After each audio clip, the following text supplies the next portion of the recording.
Bismillahirrahmanirrahim. Wassalatu wassalamu ala rasulillah wa ala alihi wa ashabihi ala ahli sidqi wal wafa wa ba'du.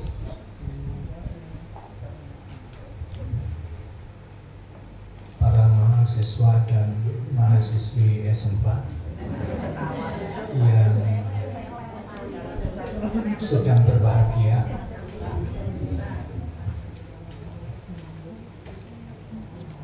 alhamdulillah dengan kudrah dan iradahnya pagi hari ini Allah masih berikan kesehatan kepada kita.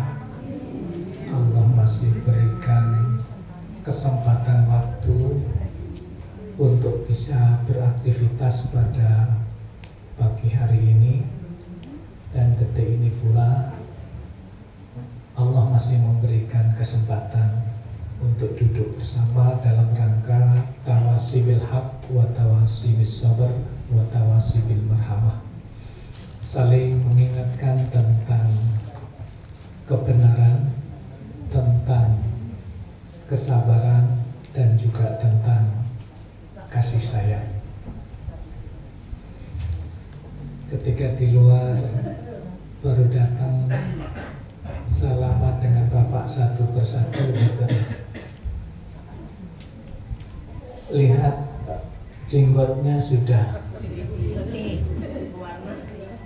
kalau berwarna masih ada hitamnya, putihnya sudah lebih banyak, dan ada pula yang hitamnya sudah nggak ada lagi. Berarti Bapak dan Ibu, surat cinta dari Allah sudah berikan hari demi hari, waktu demi waktu. Tapi tidak ada jaminan pula yang masih hitam semuanya terus belakangan gitu. Tidak ada jaminan juga. Yang pasti semua kita doanya nggak ada beda. Semua kita doanya adalah inni as'aluka bihusnil khatimah. Ya Allah, jika satu saat nanti Engkau ambil nyawaku ya Allah, jika satu saat nanti Engkau akhiri kehidupanku ya Allah, akhirilah kehidupanku dengan akhir perjalanan yang baik.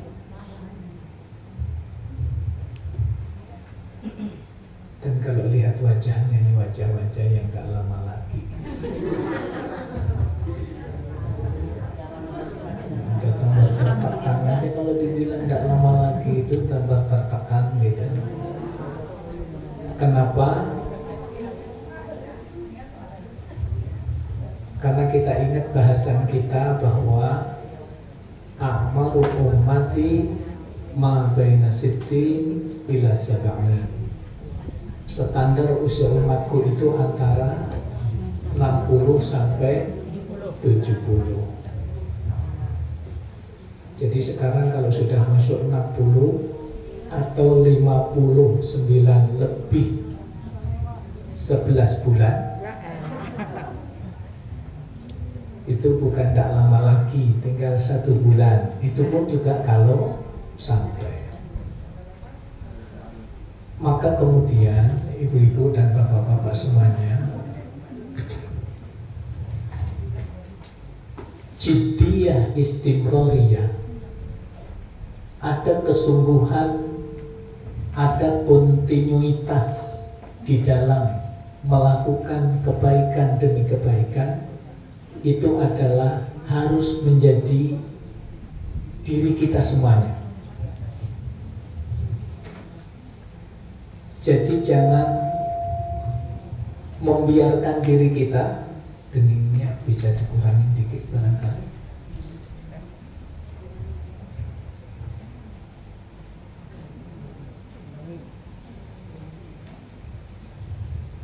Baik.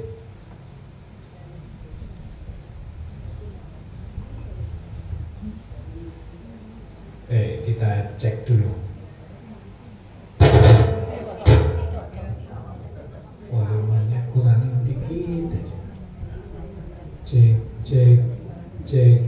Bismillah. 1, 2, 3. Oke. Masih dikit. Cek. 1, 2, 3. Oke. Oh, bilang oke lagi. Nggak apa-apa tapi.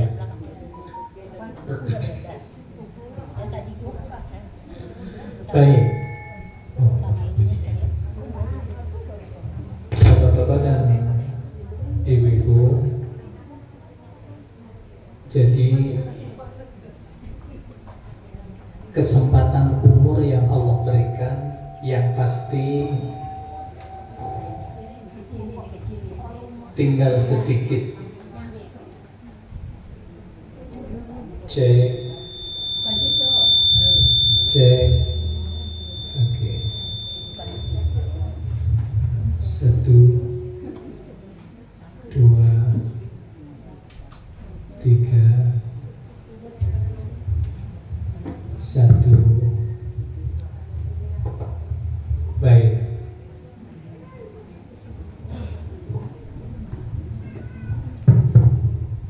Jadi Bapak dan Ibu,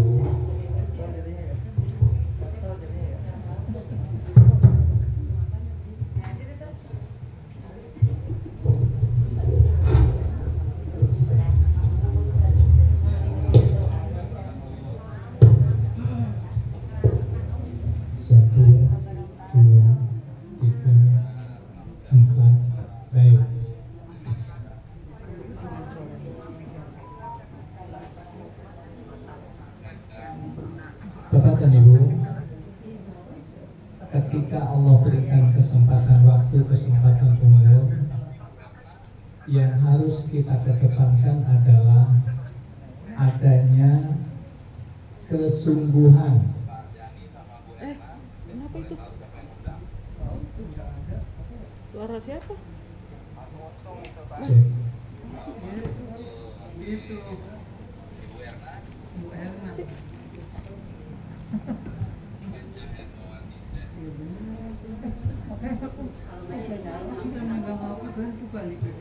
Baik.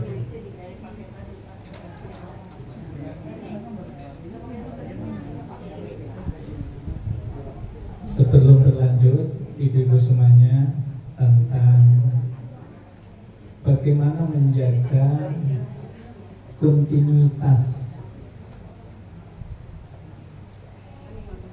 kedekatan kita dengan Al-Quran agar punya kontinuitas di dalam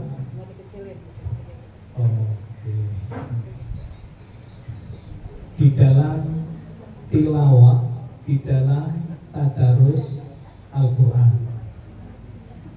Baik, ini sebelum berlanjut, saya ingin katakan Bapak dan Ibu, orang-orang ini yang sudah masuk Islam ternyata nanti ada kisah-kisah yang luar biasa yang perlu saya sampaikan.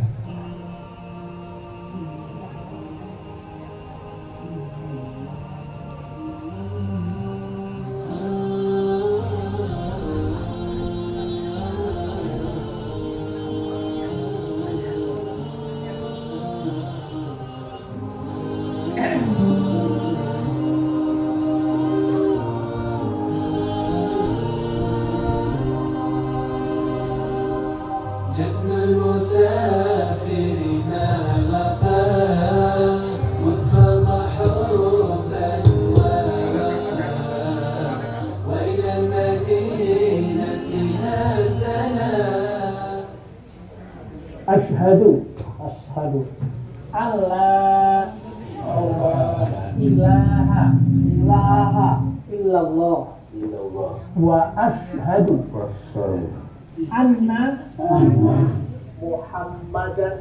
Muhammadan Rasulullah.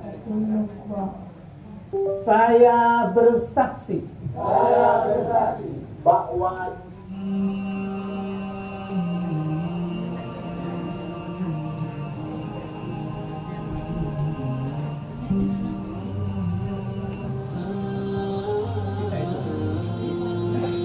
ini apanya yang dikecilin gitu kata Bu Erna, dianya lagi rapat orangnya.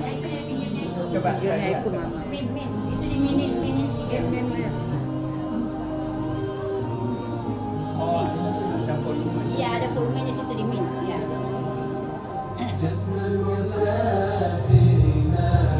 Jadi enak suaranya. Lagi enak ya. Di minnya enak. Asyhadu Allah ilaha illallah wa asyhadu anna Muhammadan Rasulullah. Saya bersaksi bahwa tidak ada Tuhan yang berhak disembah kecuali hanya Allah. Dan saya bersaksi bahwa Nabi Muhammad utusan Allah. Allahu Akbar.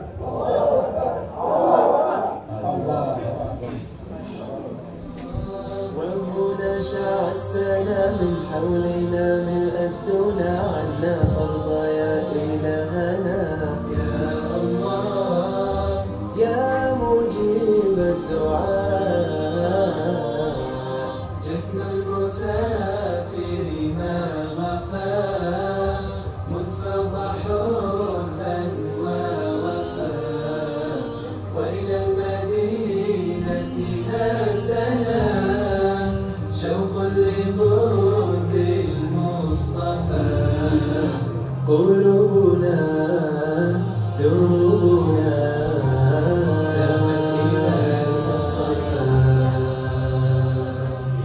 ذهبت إلى المصطفى حلمنا طيبة حيث إحساسنا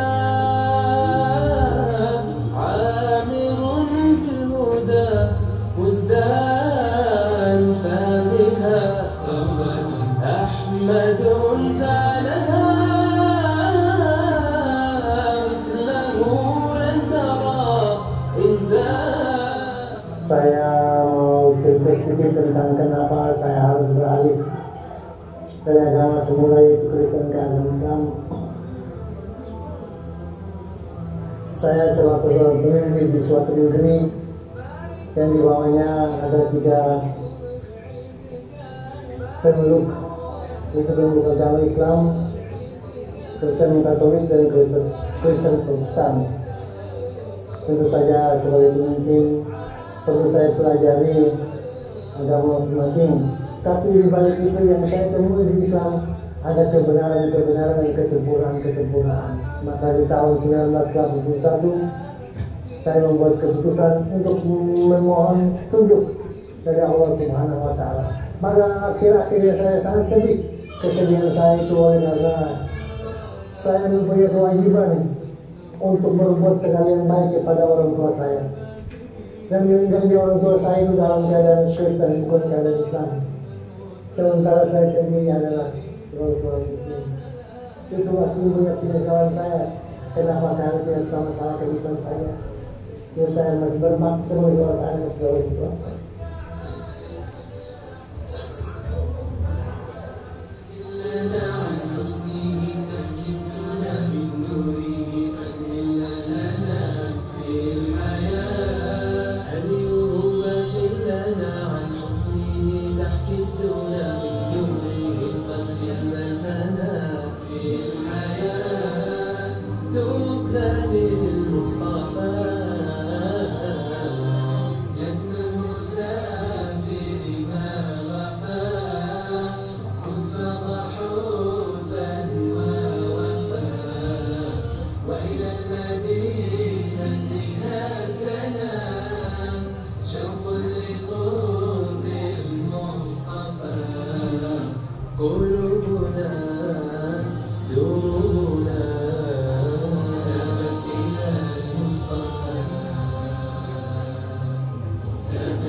inspirasi insan robbani.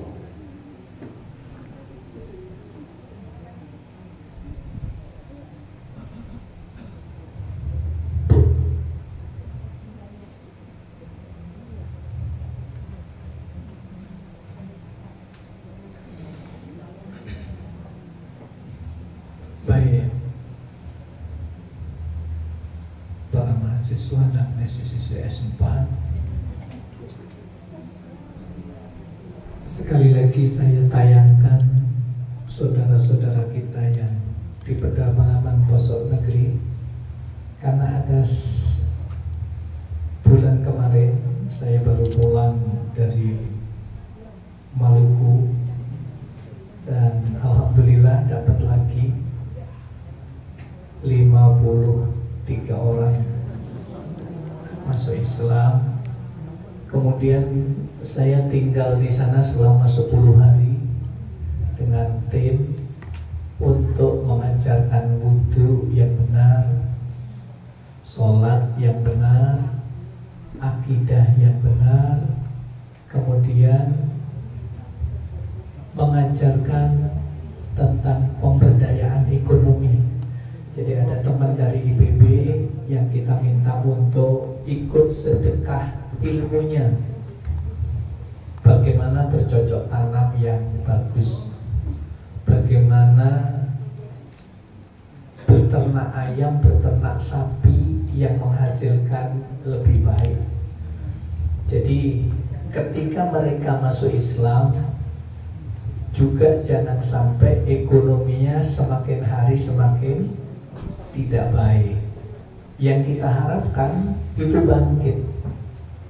Ternyata subhanallah, ibu-ibu, ini yang tidak saya duga, saudara-saudara kita yang tadi, yang kita ambil gambarnya tadi, ini posisinya di Uwe, suku Uwe, Amanuban Timur, Timur Tengah Selatan, Nusa Tenggara Timur. Saya tawarkan ke ibu-ibu dan bapak-bapak di sini, sampai hari ini belum ada yang berminat nampaknya untuk ikut. Karena harus dari bandara sampai sana itu kurang lebih memakan waktu 3 jam. Dari bandara El Tari Kupang sampai di pedalaman tadi kurang lebih naik turun gunung 3 jam. 13 jam maksud saya. Kalau nyoba pinggang boleh juga, gitu ya. Kita ini tawaf. Kalau umroh berapa jam, Bu? Prosesi umroh itu berapa lama? Paling lama 2 jam, 2,5 jam. Ternyata betis rasanya juga mengeras. Baik, semangatnya saudara kita yang sudah masuk Islam ini sekarang, ini kan ada yang masuk Islamnya sudah 5 tahun, ada 6 tahun, ada 10 tahun. Ternyata Ibu, mereka itu semangatnya luar biasa. Untuk belajar tentang Islam itu luar biasa. Anak-anak mereka yang sudah masuk Islam 5 tahun yang lalu, yang sekarang usia SMA, dulu masuk Islamnya usia SMP. Salah satunya namanya adalah Erna Obetsoe. Erna Obetsoe. 3 tahun dia masuk Islam. Alhamdulillah sekarang sudah hafal 15 juz.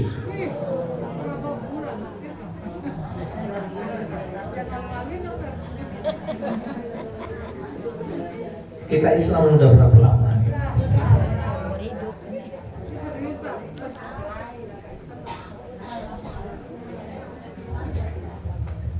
Jadi begitu masuk Islam, anaknya itu saya minta izin kedua orang tuanya untuk dibawa ke Jakarta.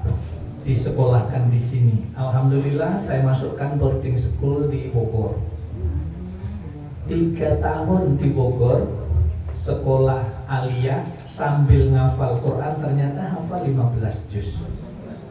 Ini 3 tahun, kita udah ada yang 30 tahun, 50 tahun, 80 tahun gitu ya. Kalau ditanyain juz berapa, jawabannya pasti juz jambu, juz.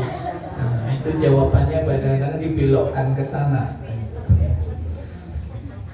Tapi subhanallah, saya ingin sampaikan bahwa sampai ini, insya Allah bulan depan saya membangun rumah tahfidz di pedalaman ini.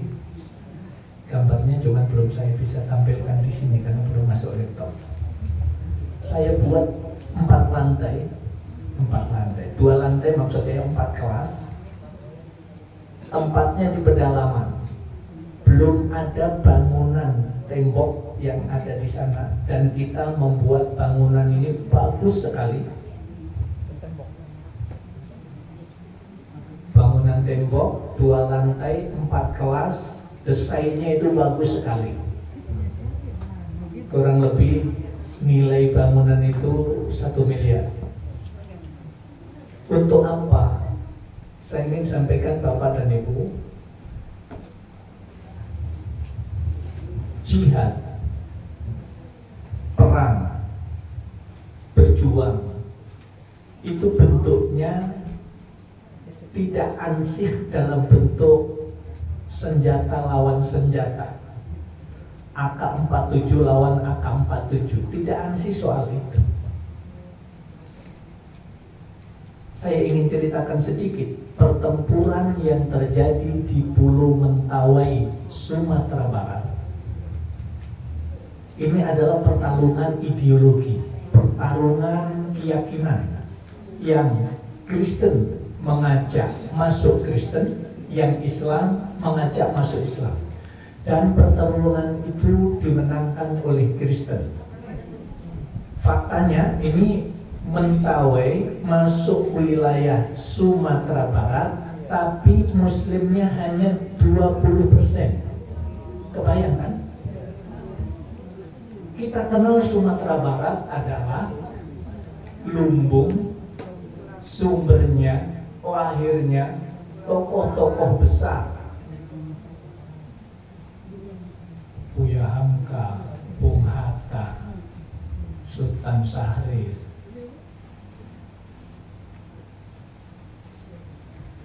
Dr. Muhammad Natsir, banyaklah ulama-ulama besar dari Minangkabau. Tapi ada sesuatu peristiwa yang sangat menggelitik. Mentawai masuk wilayah Sumatera Barat, tapi mayoritas Kristen.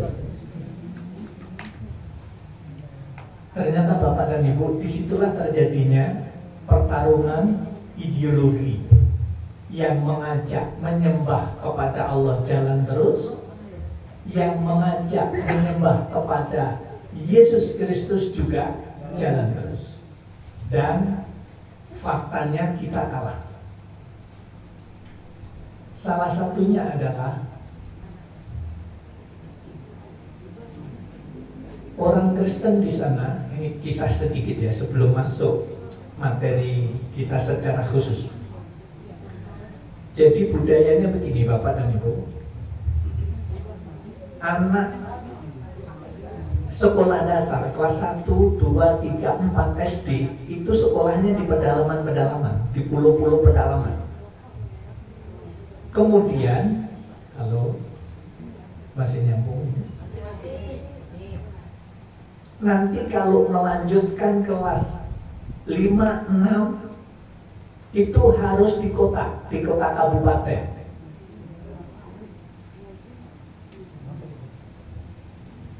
Akhirnya sementara dari pedalaman ke kabupaten, ke kecamatan maksud saya, ke kota kecamatan.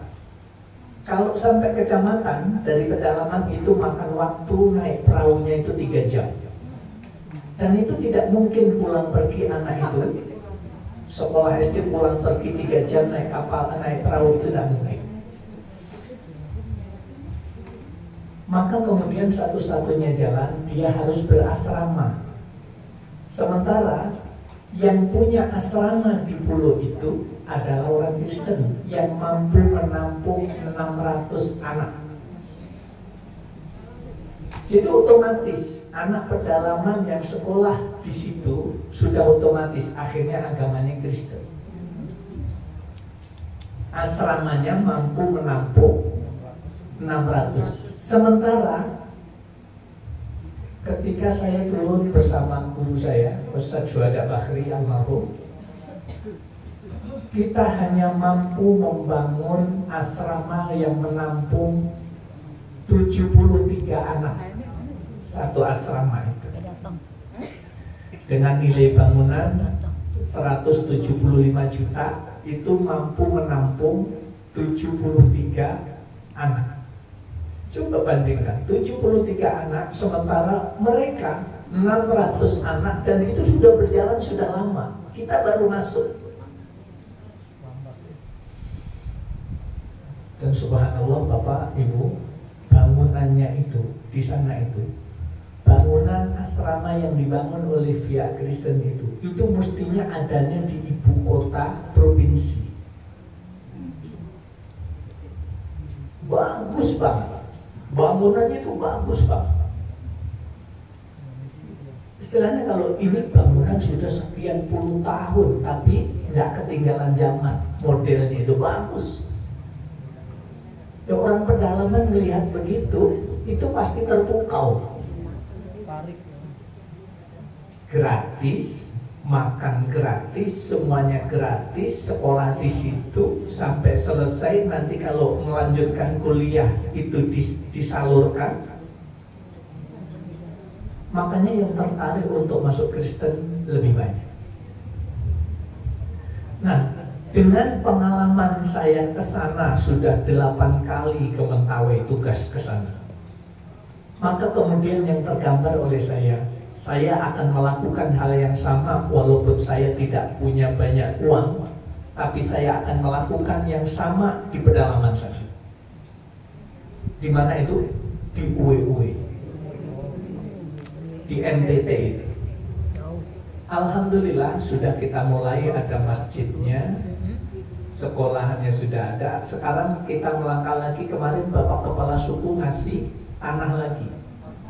Bapak Kiai, ini ada tanah, silahkan dibangun untuk lembaga pendidikan atau yang lain yang bermanfaat untuk warga sini, silahkan.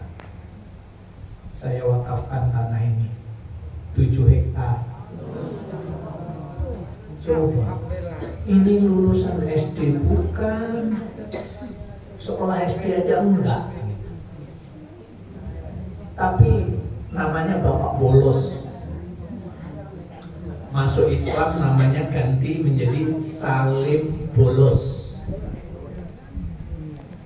Mewakafkan tanahnya 7 hektar, minta dibangun lembaga pendidikan untuk anak-anak di sana biar tidak jauh-jauh sekolahnya, biar sekolah di sini, biar ibadahnya lebih nyaman di sini. Saya berikan tanah ini 7 hektar. Nanti Pak Kiai kalau masih kurang, silahkan ukur aja sendiri butuhnya berapa. Subhanallah, sampai saya itu sampai nangis sendiri gitu, ya Allah. Emang tanahnya berapa? Tanahnya ternyata itu ada 600 hektar. Tapi yang luar biasa apa? Beliau tidak pernah menjual tanah, tidak pernah mau. Kalau ada orang masuk Islam, kemudian dia tidak nyaman tinggal di lingkungan Kristen di situ, dia persilahkan, silakan saya kasih tanah di sini 500 meter, buatlah rumah di sini, tinggal di sini. Orang semuanya sekarang berbondong-bondong pada tinggal di situ, akhirnya menjadi mayoritas di tempat itu orang Muslim. Dan yang luar biasa lagi, Anak-anak yang dari situ sekarang yang sudah jadi ustadz, jadi ustadzah itu ada 11 orang yang ngajar ngaji. Kenapa? Ternyata anaknya kepala suku yang tadi sempat saya cipika-cipiki itu, yang pakai topi, itu cucunya ada, di antara cucunya 3 orang itu sudah hafal 30 juz.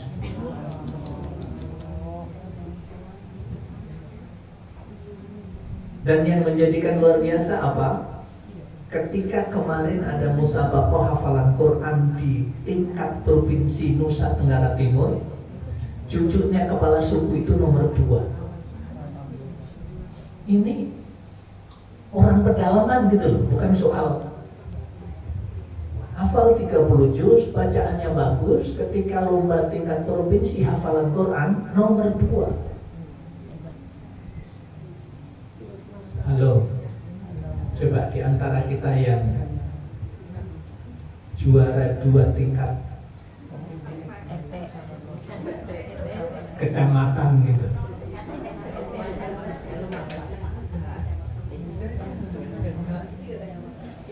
Masya Allah. Baik, Bapak dan Ibu, saya kisahkan tadi itu adalah semangat orang-orang pedalaman masuk Islam, dan kemudian begitu semangatnya mempelajari Al-Quran, ada kontinuitas, ada motivasi yang kuat mendorong anak cucunya untuk dekat dengan Al-Quran. Faktanya sekarang 11 orang itulah anak-anak yang sekarang jadi kader, jadi guru ngaji yang sudah hafal 30 juz. Benar Bapak dan Ibu-Ibu, kalau melihat sekilas gambaran medannya saja itu tidak memungkinkan. Bapak Ibu kebayang nggak ngambil air untuk wudu atau untuk minum jalan kaki 8 kilo? Tapi begitu semangatnya mereka itu berakrab-akrab dengan Al-Quran. Maka dalam kesempatan ini, kalau poin bahasan kita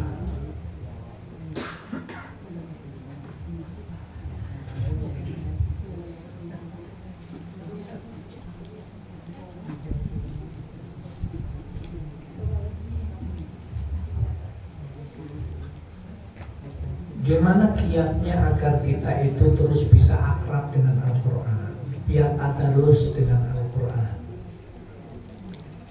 Bapak Ibu, takutlah kita dengan doa kita sendiri yang kita minta setiap hari. Apa itu?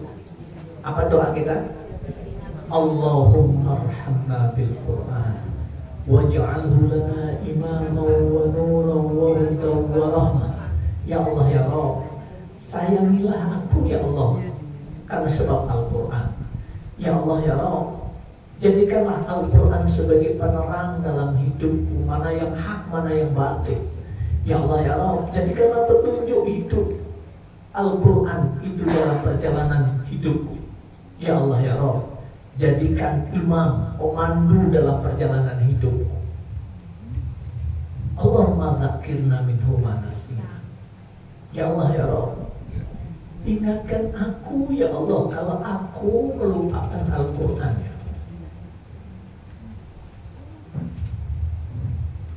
Ya Allah ya Rabb, wa'alimna minhu ma jahilna. Jika aku ada yang tidak paham tentang Al-Quran ya Allah, ajarkan kepadaku ya Allah, fahamkan diriku ya Allah.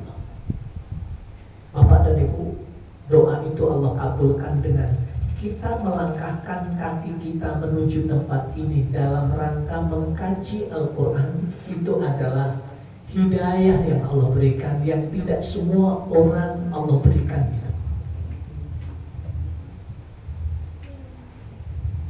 Kita minta diingatkan, ya Allah, kalau aku melupakan Al-Quran ya Allah, ingatkan aku ya Allah. Kalau satu hari saja kita tidak membaca Al-Quran, hakikatnya kita sudah melupakan Al-Quran itu. Kita minta diingatkan, ya Allah, ingatkan aku ya Allah.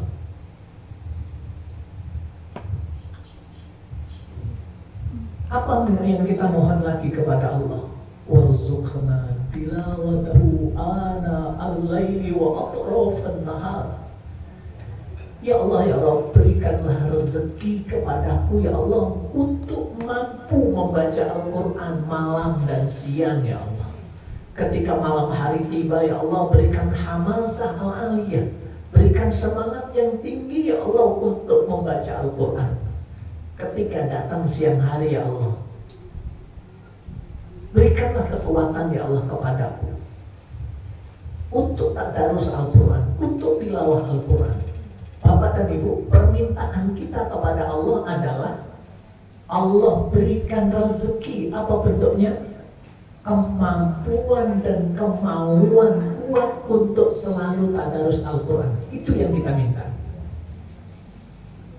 Maka doa yang ada di akhir saat khatam Quran kita membaca itu, Allahumma arhamna bil Quran, itu bukan senandung untuk anak TPA saja, Bu.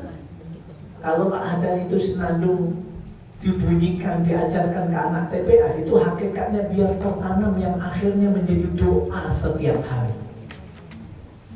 Dulu saya pernah ngajar di TPA, di Pasar Minggu, kemudian di Nurul Hidayah Cipayung, kemudian di Ciracas.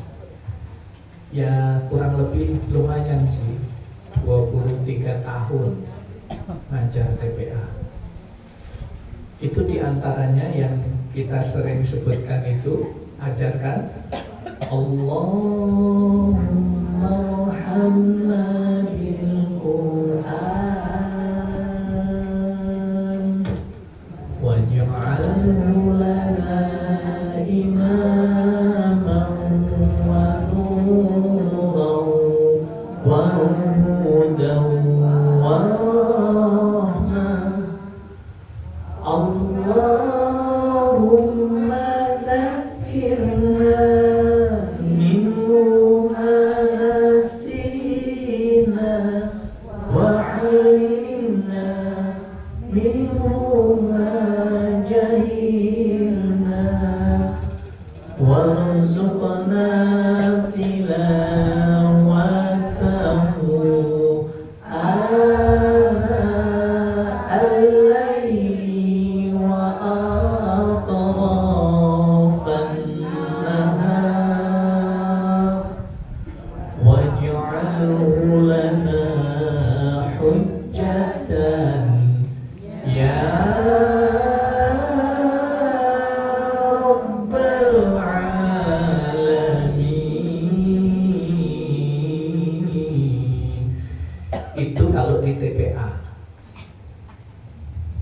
ajarkan itu dengan ada iramannya.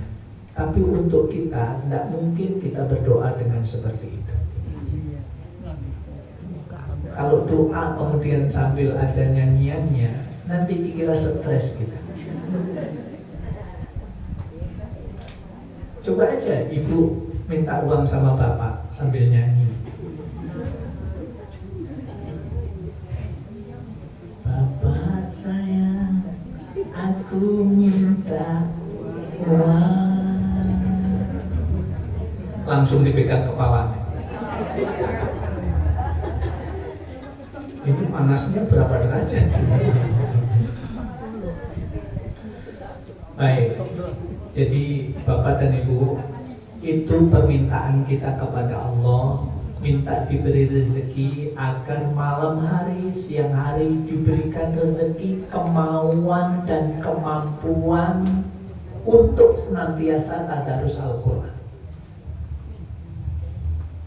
Jadi kalau siang hari kita tidak tadarus Al-Quran, malam hari tidak ada waktu yang kita luangkan untuk tadarus Al-Quran, saat itulah Bapak dan Ibu hakikatnya kita itu melupakan Al-Quran.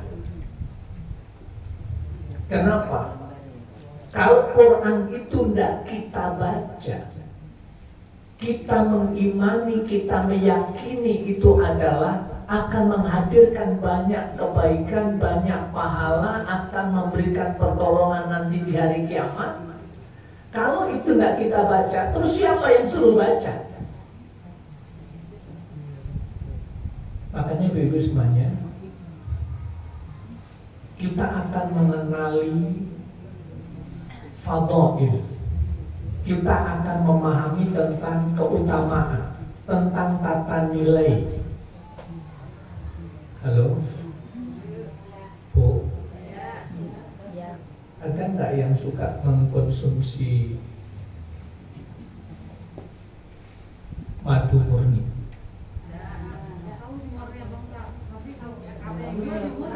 Kata yang jual itu murni, tapi berarti kita itu punya kemauan kan untuk mengonsumsi madu. Kenapa kita minum madu itu? Madu murni atau madu asli itu kita minum kenapa? Karena kita paham tentang kelebihan dari madu itu. Ini sama Bu Sarifah buatkan rempah, serai, ada cair, ada macam-macam lah gitu ya. Karena tahu yang datang yang bunyi ini kena diabetes. Alhamdulillah sudah berjalan 12 tahun. Dari badan berat 83 sekarang 67. Tapi alhamdulillah tetap sehat masih. Kenapa dibuatkan ini?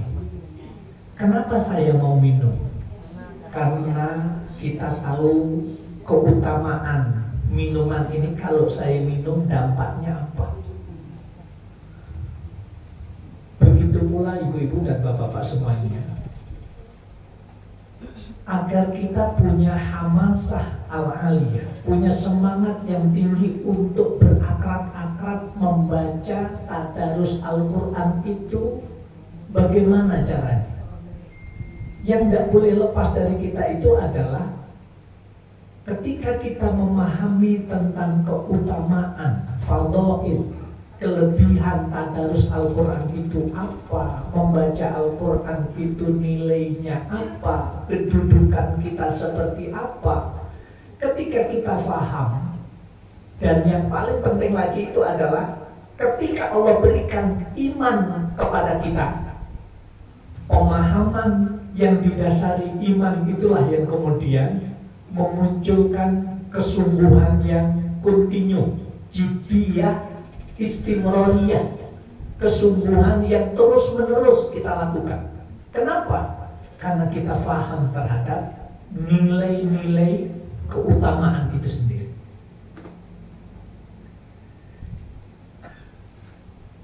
Ada kisah. Ini fadhail artinya kelebihan atau keutamaan.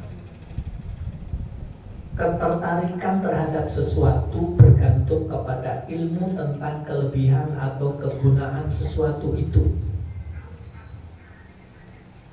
Agar manusia tertarik kepada Al-Quran, Rasulullah memberi banyak penjelasan tentang fadhail Al-Quran atau keutamaan-keutamaan tentang Al-Quran.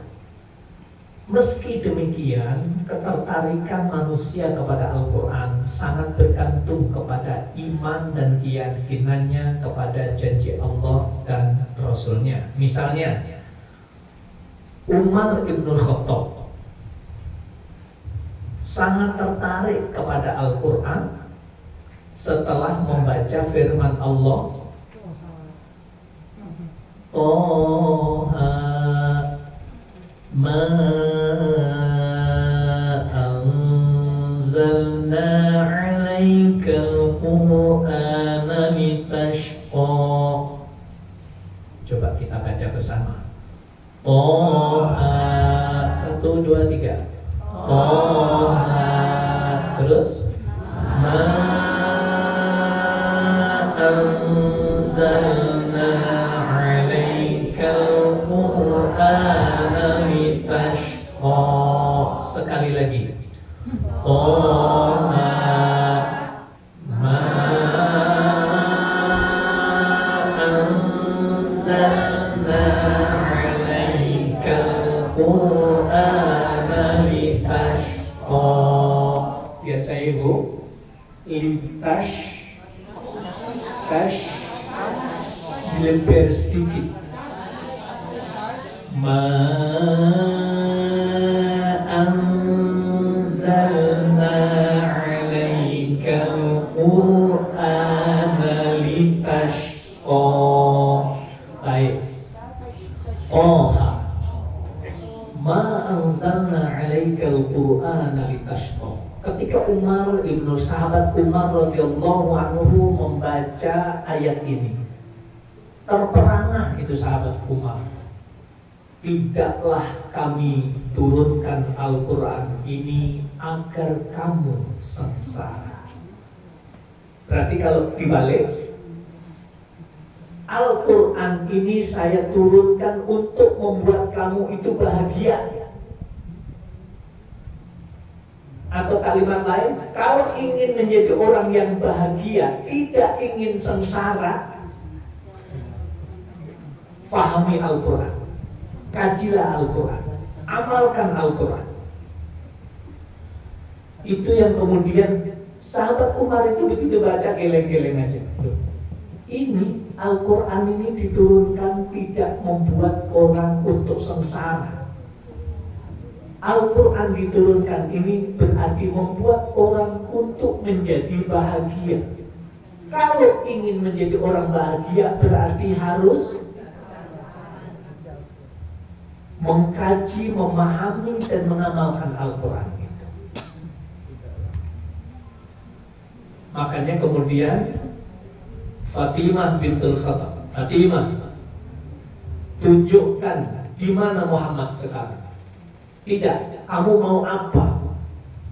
Adiknya yang tidak pernah membantah, tidak pernah berani membantah.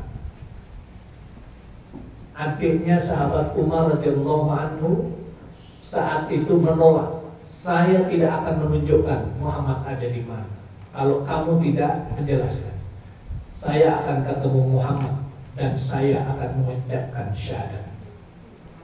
Langsung ditunjukkan alamatnya dan kemudian begitu datang Rasulullah saat itu ada halaqah, ada pertemuan dengan sahabat yang lain. Begitu totok pintu, tok, notok pintunya itu saja sudah ketahuan itu tangan siapa, gitu ya. Tidak usah bunyi dulu, notok pintunya saja. Wah, ini Umar datang, yang lain pada deg-degan, pada ngumpet, pada takut. Rasulullah bukakan pintu dengan mengatakan, Umar, kapan lagi engkau akan masuk Islam? Saat itu mengucapkan, Asyhadu an la ilaha illallah wa asyhadu anna Muhammadar Rasul. Jadi hidayah yang Allah berikan kepada Umar itu salah satu sebabnya adalah doa Nabi Muhammad. Jadi Nabi Muhammad itu kalau berdakwah, mendakwai orang, ngajar ngaji lah gampangnya. Orang yang diajarin ngaji itu didoain dulu, ya Allah, bukakan hati orang yang saya ajarin ngaji. Berikanlah hidayah untuknya ya. Karena dari WA kemarin Bu Syarifah WA gitu sudah. Ya Allah, saya masih diberikan kesempatan untuk bicara di depan mahasiswa-mahasiswi SMK. Ya Allah, berikan kesehatan para mahasiswa saya semua. Berikan keteguhan hati untuknya ya Allah, untuk menerima ilmu yang benar. Berilah kekuatan ya Allah untuk mengamalkan ilmu itu ya Allah. Itu dari kemarin player sebelum disebarkan, saya berupaya untuk bagaimana Rasulullah melakukan sesuatu, kita hanya mencontoh saja. Kalau doa Rasulullah kepada sahabat Umar dan Abu Jahal, Allahumma a'izzal Islam bi Islami Umar ibn al-Khattab au bi Abu Jahal. Ya Allah ya Rabb, muliakan Islam ya Allah, menangkan Islam ya Allah. Karena sebab masuk Islamnya salah satu di antara dua, Umar ibn al-Khattab atau Abu Jahal. Kemudian Allah takdirkan hidayah itu diberikan kepada sahabat Umar ibn Khattab. Yang kedua, sahabat Umar ibn Khattab itu masuk Islam, diantaranya adalah salah satunya ketika mendengar bacaan Al-Quran yang dibaca oleh adiknya Fatimah bintul Khattab. Kemudian berikutnya sahabat Umar bukain membaca surat Toha.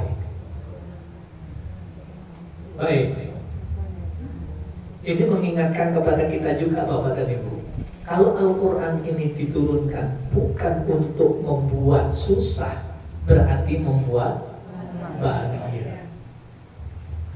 Akhirnya kita harus kembalikan, kita ini masih menginginkan kebahagiaan apa kesengsaraan?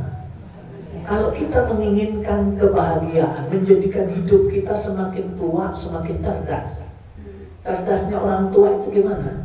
Cerdasnya orang tua itu ketika dia menyadari kian hari usianya kian dikikis oleh masa, kian hari dosanya kian bertambah bagaikan pasir di gurun, yang kita tidak mampu menghitung lagi atas dosa dan kesalahan kita.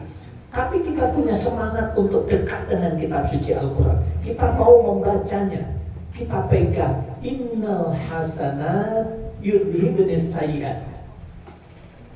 Sungguhnya perbuatan yang baik-baik itu termasuk membaca Al-Quran, yudhibnas sayyi'at, akan menghapus, mengkikis dosa dan kesalahan yang pernah kita lakukan.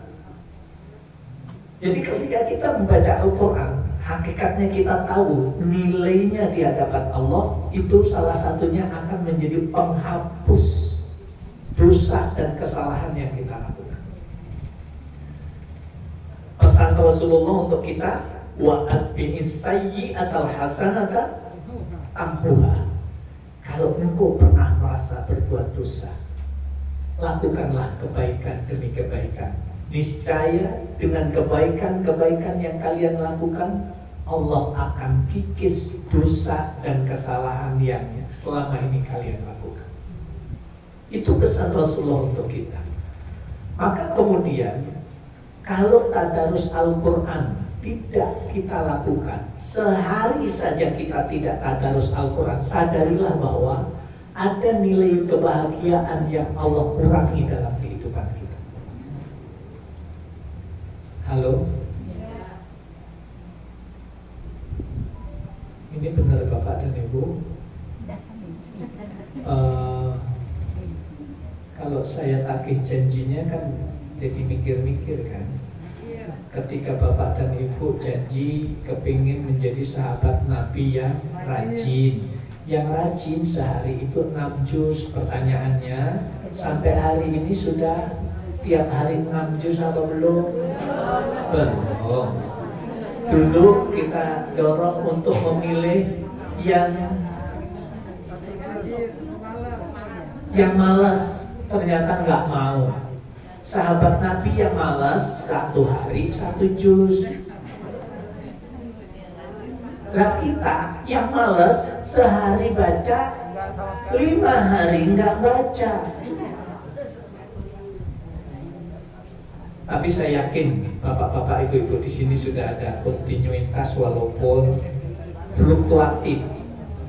Tapi mulai hari ini Bapak dan Ibu, kalau kita ingin mendapatkan kebahagiaan, kalau kita itu tidak termasuk orang yang melupakan Al-Quran,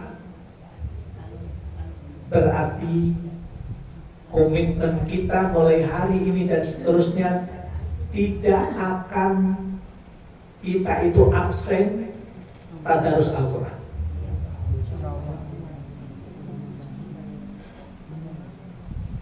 Halo?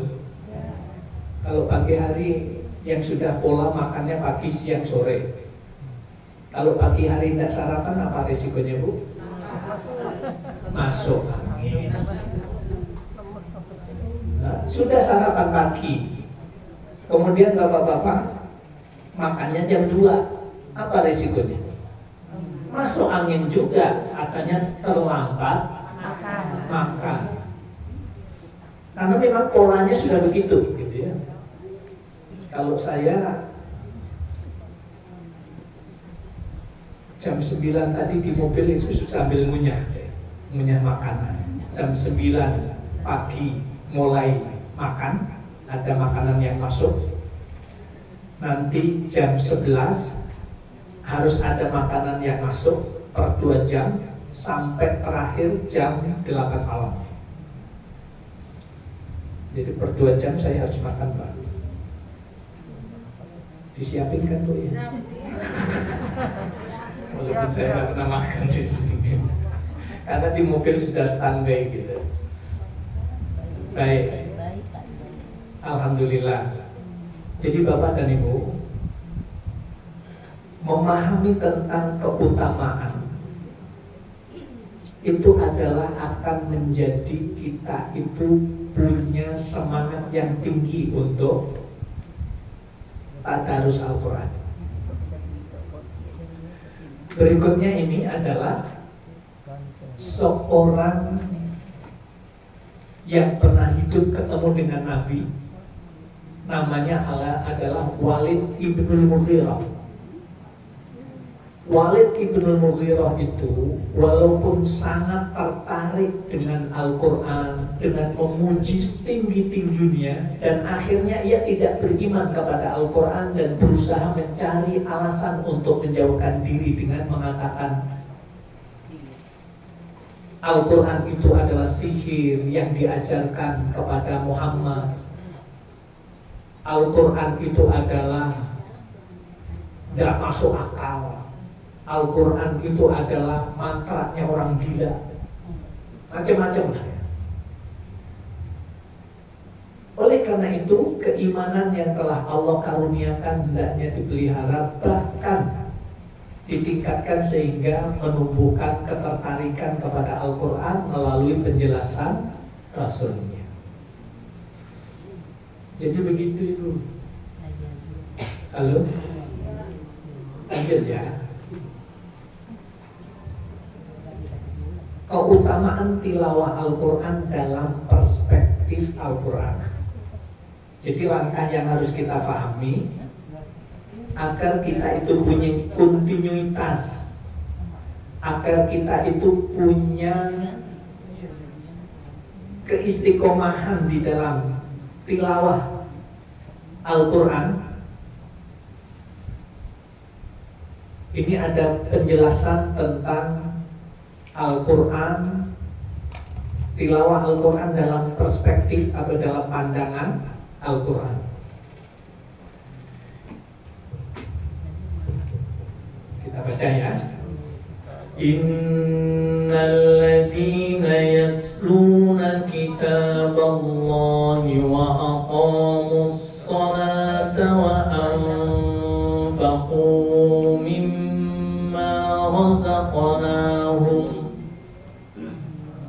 1, 2, 3. Innal ladzina yatluna kitaballahi wa aqamus salata wa anfaqu mimma razaqnahum wa anfaqu mimma razaqnahum sirran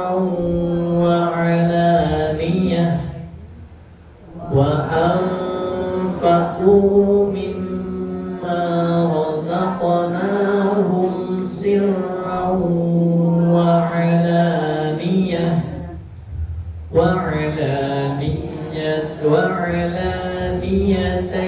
يرجون تجارة لن تبور وعلانية يرجون تجارة لن تبور ليوفيهم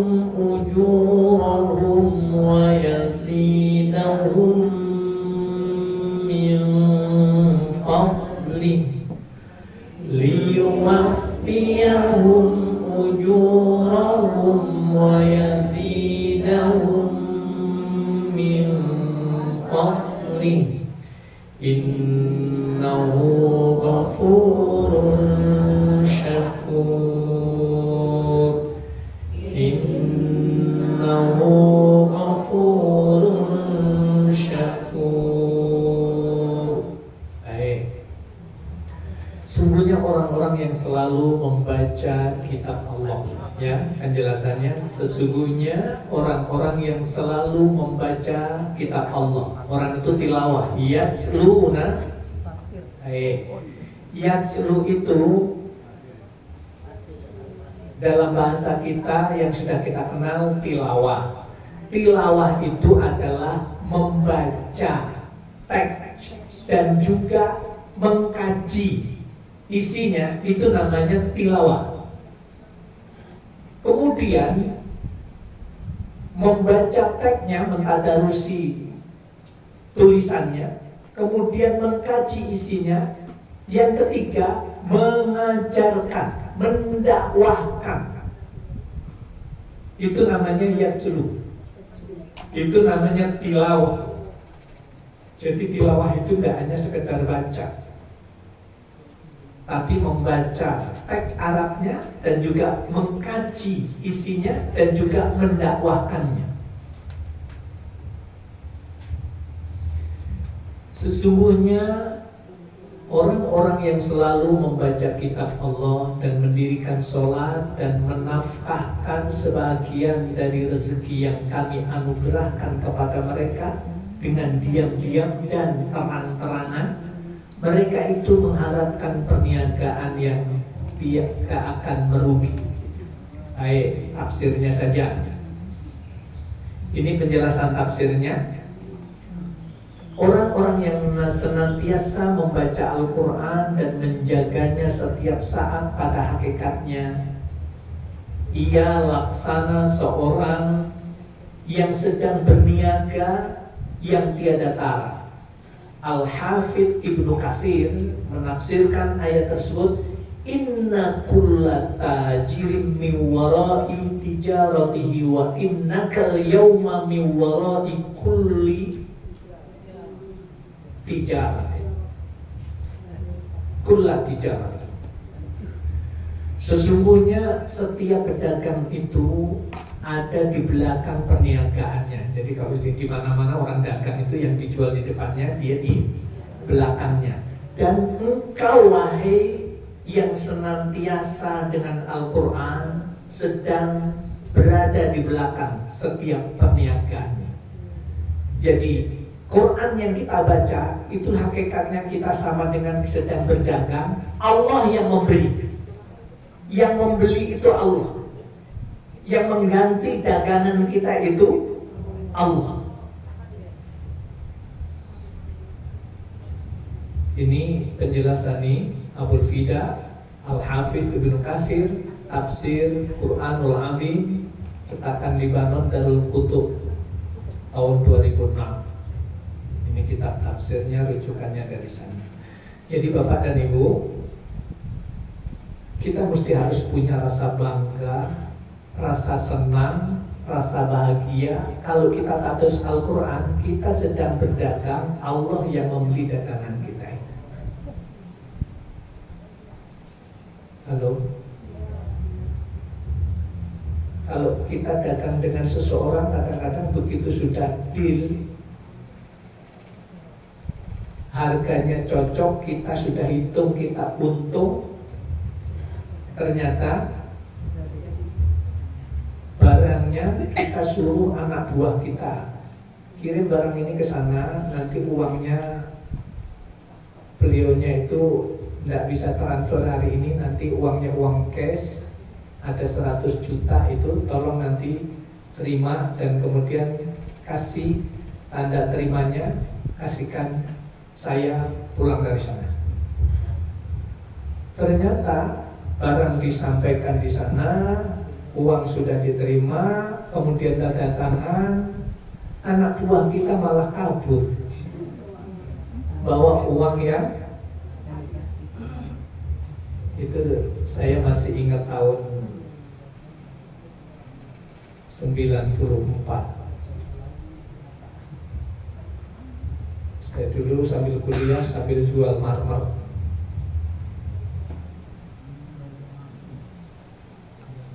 Tulungagung penghasil marmer, kerajinan meja, keramik dan yang lain itu. Dulu jualan itu sambil kuliah. Ternyata itu kisah saya yang saya sampaikan tadi. Punya anak buah suruh ngirim barang, uangnya sudah terima 100 juta. Tahun 92 berarti itu 1 miliar ya. Kalau uang sekarang 1 miliar ya. Dibawa kabur. Oh, saya masih muda saat itu, preman saya masih itu. Saya tunggu tiap hari, tiap malam di terminal Depok sambil bawa parang. Pokoknya ketahuan lewat atas, pokoknya saya. Masih reman banget saat itu. Makanya kalau ketemu Ferdi Sambo kayaknya diperlakukan kayak ini juga kayaknya.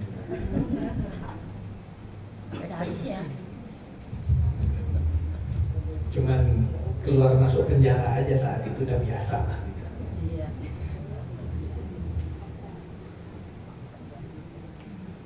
Halo. Baik.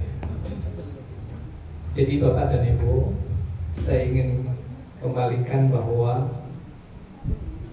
orang yang tadarus Al-Quran sama dengan orang yang sedang berdagang. Al-Quran yang dibaca saat itu sebenarnya kita sedang menggelar dagangan kita. Allah yang akan membeli, Allah yang akan melipat gandakan keuntungan kita. Begitu. Ini satu ayat ya, surat Al-Fatir ayat 29 ayat 30. Ini adalah bentuk penjelasan janji Allah kepada orang yang tadarus Al-Quran.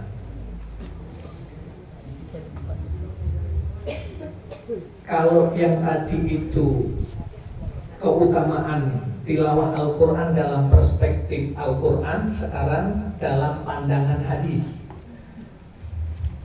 Ini sudah menjadi apa ya, di telinga kita sudah akrab banget lah hadis tentang ini. Khairukum man ta'allama al-Qur'ana wa 'allamahu. Sebaik-baik kalian adalah orang yang belajar Al-Quran dan mengajarkannya. Bu, hadis ini sudah pernah saya singgung saat itu. Mana ta'allam? Apa artinya ta'allam? Belajar. Wa'allama, mengajar. Jadi orang yang belajar dan mengajarkan Al-Quran, belajar Al-Quran dan mengajarkan Al-Quran, dia adalah termasuk orang yang terbaik.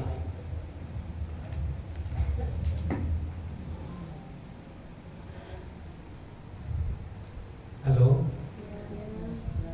Tapi kemudian Bapak dan Ibu ingat-ingat betul ini, saya mengingatkan ulang. Ta'allama dimaknai dengan makna belajar, itu nilainya, bobot nilai bahasa itu menjadi mengecil. Belajar walaupun di sini ibu sambil ngobrol, ngaji nih, sambil ngobrol nih. Kemarin dapat arisan enggak? Ya dapat lah. Ntar selesai ngaji minjemnya 500 saja, nanti besok juga saya balikin. Ya, enggak kurang. Ya sebenarnya butuhnya 1 juta. Ya udah 1 juta nanti ya. Terus saja ngobrol gitu ya. Keluar dari sini ibu ditanya, ibu tadi dari mana? Iya dari ngaji. Walaupun sambil minjem uang. Lagi ngaji ini sempat ngobrol, ya minjem itu kan nggak langsung spontan biasanya, pakai mukadimah dulu.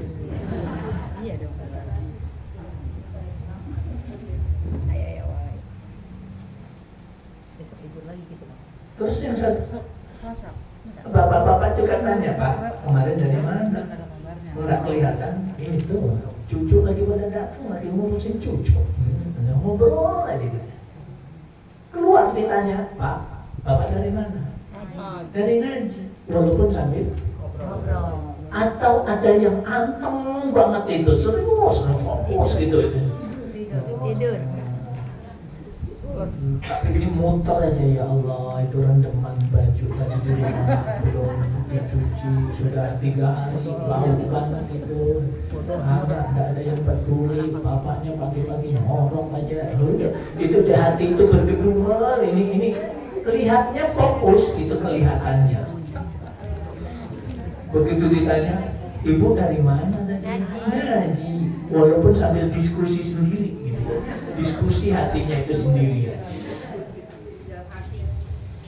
Jadi Bapak dan Ibu, sekali lagi saya ingin dudukkan, orang yang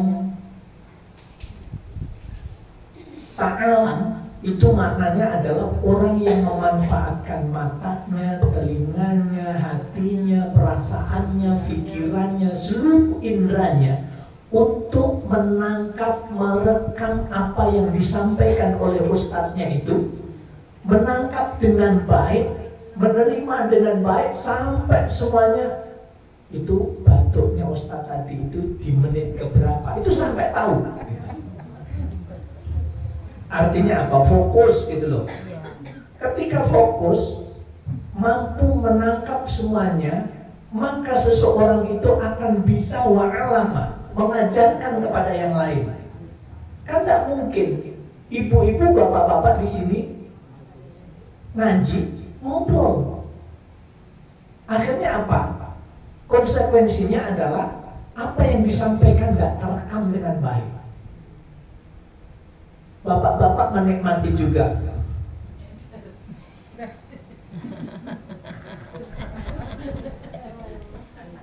Melek lagi gitu ya.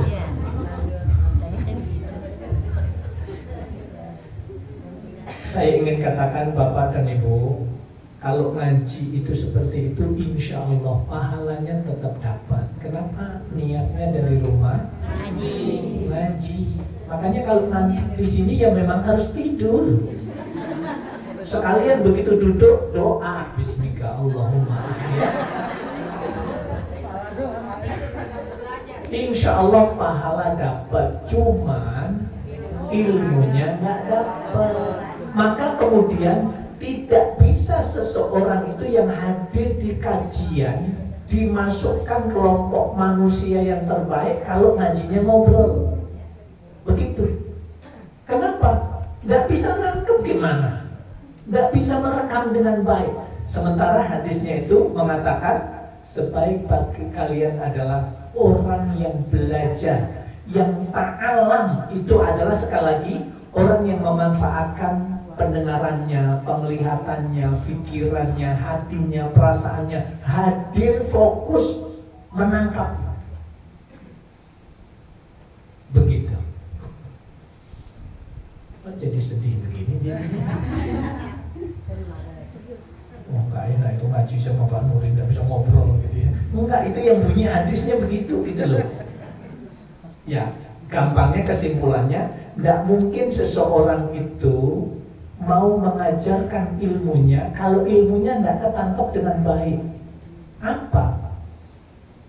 Makanya kemudian ada bahasa, orang itu tidak akan mungkin memberikan sesuatu kalau tidak punya sesuatu. Lah sesuatu tidak punya, mau ngasih sesuatu, apa yang mau dikasih?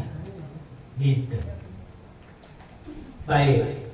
Jadi Bapak Ibu terus semangat bahwa kita hadir di tempat kajian di sini atau di tempat lain, kita akan dicatat sebagai orang yang terbaik, umat yang terbaik, manusia yang terbaik. Baik, berikutnya hadis ini sudah akrab dengan kita. Bentuk balasan membaca Al-Quran bagi yang mahir dan yang terbata-bata. Al-mahiru bil Quran, kata Nabi, ma'as safaratil kiramil barar. Jadi orang yang mahir atau yang pandai membaca Al-Quran, yang tartil baca Qurannya, kedudukannya di surga bersama orang-orang, bersama para utusan, yaitu para nabi, para rasul, para malaikat yang mulia lagi diberkahi. Itu kedudukan orang yang mahir membaca Al-Quran, tartil bacaan Quran. Allah akan bersamakan nanti di surga bersama para nabi, para malaikat, para rasul. Kemudian, sedangkan orang yang membaca Al-Quran dengan terbata-bata, mengalami kesulitan, berat lidahnya, maka ia mendapatkan 2 pahala. Satu, pengajian ini kita akui, kitalah yang paling jelek bacanya, sayalah yang paling jelek bacanya, tapi tetap mau baca itu mendapatkan 1 pahala. Dari ayat yang kita baca dapat lagi 1 pahala. Jadi kalau bapak-bapak dan ibu-ibu merasa kalau bacaannya belum bagus, teruskan saja, baca apa adanya, salah nggak apa-apa, lakukan aja terus. Kita akan didudukkan sebagai hamba yang beribadah kepada Allah, ta'abudan lillah. Itu keuntungannya. Tapi kalau kemudian kita merasa jelek bacaan Quran kita, kemudian bacanya pakai aliran kebatinan,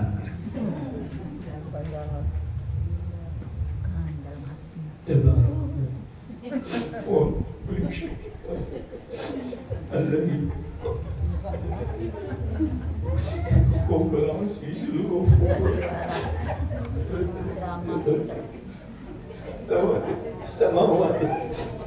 Juga kok cuma ujung, awalnya sama ujungnya aja kedengeran, sambil nangis-nangis gitu. Makanya seringkali saya menggambarkan, kalau cucu itu lewat, kita sedang baca Al-Quran pakai aliran kebatinan seperti itu, pasti begitu sampai dapur bunyinya, Nek, iya cu, itu Aki kenapa Nek? Aki lagi tadarus Al-Quran cu, bukannya lagi stres itu Nek, atau kesurupan Nek. Diam, itu lagi tadarus Al-Quran Aki itu. Nek, kalau baca Quran itu jelas Nek, kalau salah panjang pendeknya salah, kalau baca hurufnya salah kelihatan salah. Ini Aki cuman nangis-nangis doang itu cuman dikit-dikit aja kedengeran nangis gitu, nangis lagi, jangan-jangan kesurupan gitu. Makanya bapak-bapak, ibu-ibu kalau baca aja apa adanya.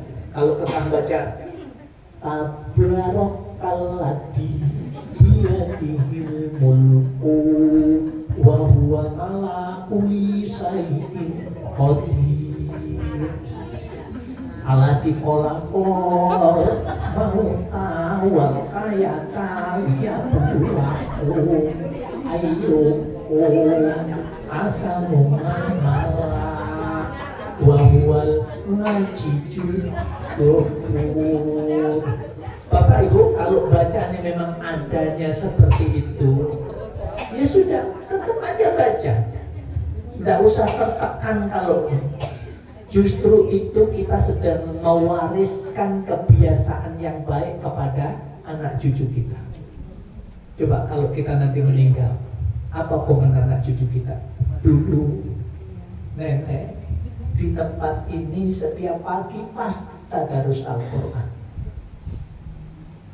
Saya punya kenangan orang-orang yang usianya 83 tahun. Salah satunya dari 4 orang yang saya kenal, salah satunya adalah ibu kandungnya Ustadz Muhammad Hafid. Saat itu usianya 83 tahun.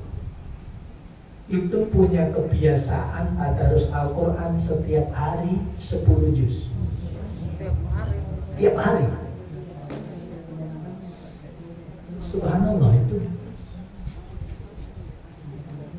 Itu dilakukan Ustaz Hafid Cilengsi. Masya Allah, itu saya masih ada videonya ketika saya berkunjung ke Metro Lampung. Kemudian beliau pas lagi duduk di depan emperan rumah, lagi tadarus Al-Quran. Coba, 83 tahun punya kebiasaan, sudah jalan dari usia 42 tahun sampai meninggalnya tadarus Al-Quran setiap hari. Beliau itu guru, seorang guru. Berarti semenjak jadi guru sudah aktif tadarus Al-Quran, sehari 10 juz itu sudah jalan. Kalau kita katakan, lah itu kan kerjaan orang yang paling sudah pensiun, tak punya kerjaan gitu. Bapak Ibu, kita seringkali membuat alasan. Kita munculkan alasan itu untuk berlindung tentang kekurangan kita di balik alasan yang kita ungkapkan. Hakikatnya Bapak dan Ibu, kalau itu yang terus kita lakukan, kalau ditanya, Bu, sampai dulu janji satu hari seperti sahabat Nabi yang rajin, sehari 6 juz. Sekarang gimana? Belum. Kalau belum, kenapa masalahnya? Habis gini Ustaz, pagi itu sudah sibuk sama cucu, bantuin cucu, itu bapak ibunya kerja, jadi harus nyiapin sarapannya, harus nganterin sekolah, harus inilah, terus saja. Bapak Ibu, kalau kita berlindung di balik alasan yang kita ungkapkan itu terus menerus, saya ingin katakan seumur hidup kita tidak akan bangkit menjadi lebih baik. Halo. Ini kalau di sini ibu-ibu yang lulus SMA, yang lulus SMP ada berapa di sini? SMP. Halo. Semua ya. SMA? Semua. S1? Saya ingin katakan, yang mestinya jadi dokter itu sampean, bukan saya. Saya tidak pernah sekolah SMP, tidak pernah sekolah SMA, saya tidak punya ijazah SMP, SMA sampai sekarang.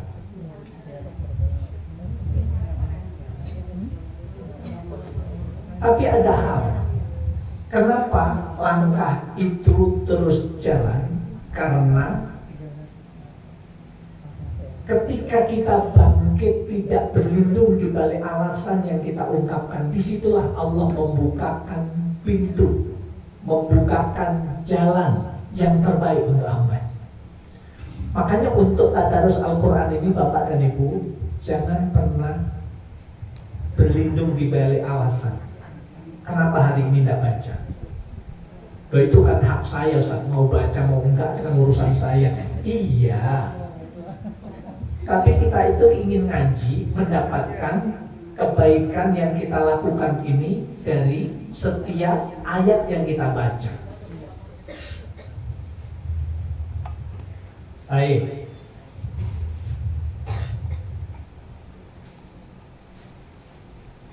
Jadi kalau wayang tak itu kita tahu ya, orang yang terbata-bata itu bacanya seperti apa, kita sudah paham.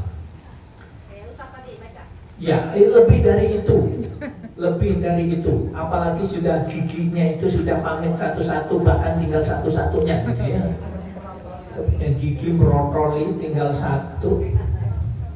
Satu pun juga sudah mangkat juga gitu ya. Bismillahirrahmanirrahim. Alhamdulillahirabbil alamin. Udah begitu-begitu gitu ya. Terusin aja, Allah akan sayang kepada kita. Allah akan memberikan jaza, balasan yang terbaik untuk kita. Kalau saya ajak ngebut bapak-bapak ibu-ibu, kita infak ya Pak. Sekarang hari ini kita 1 juta ya. Gitu.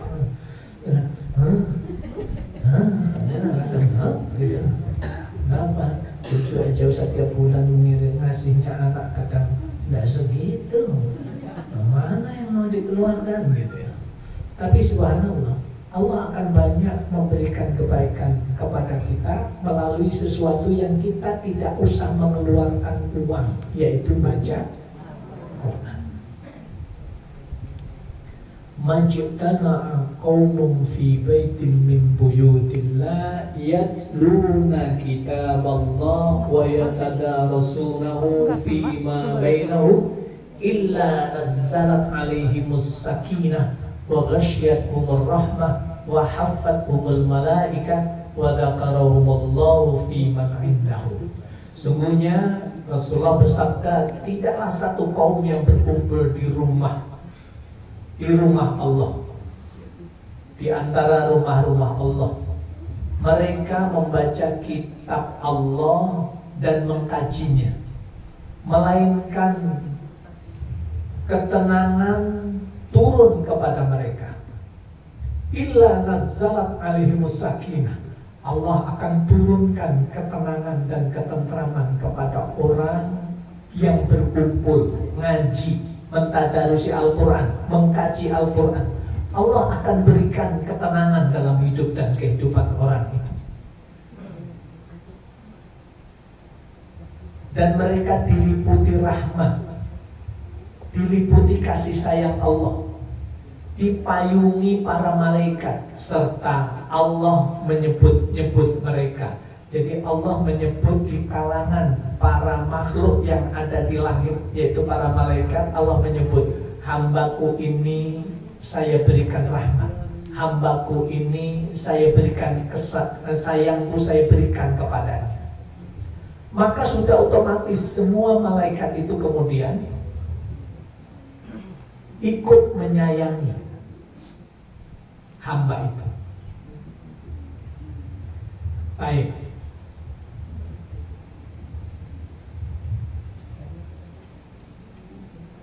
Ini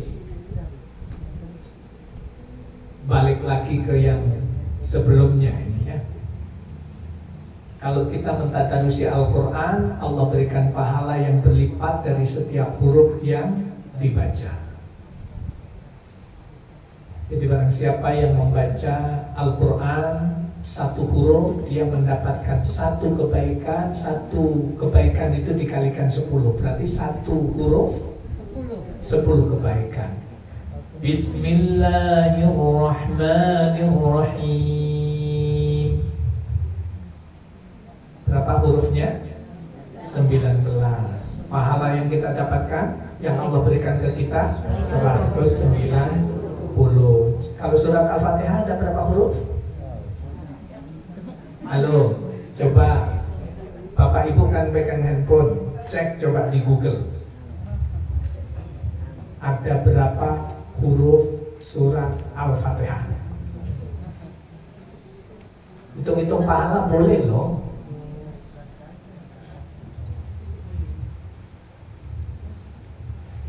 Udah ketemu? 139. Berarti 10 kali 139. Berapa itu? Berapa? Masya Allah.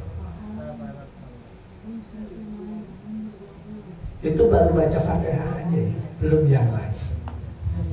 Makanya kenapa orang yang hafal Quran itu mendapatkan nilai lebih? Karena yang hafal Quran setiap hari murojaah hafalannya tidak kurang dari 6 juz. Itu konsekuensi memelihara hafalannya agar filenya itu tidak hilang, tidak rusak. Maka di murojaah setiap hari 6 juz, sepekan sekali khatam. Apalagi yang sekali duduk ba'da subuh mulai nanti menjelang maghrib sudah 30 juz selesai. Coba, kenapa yang hafal Quran pahalanya lebih banyak? Karena sering mengulang dengan sendirinya. Sementara kita harus buka Quran. Itu pun kalau lagi mood. Kalau lagi tidak mood,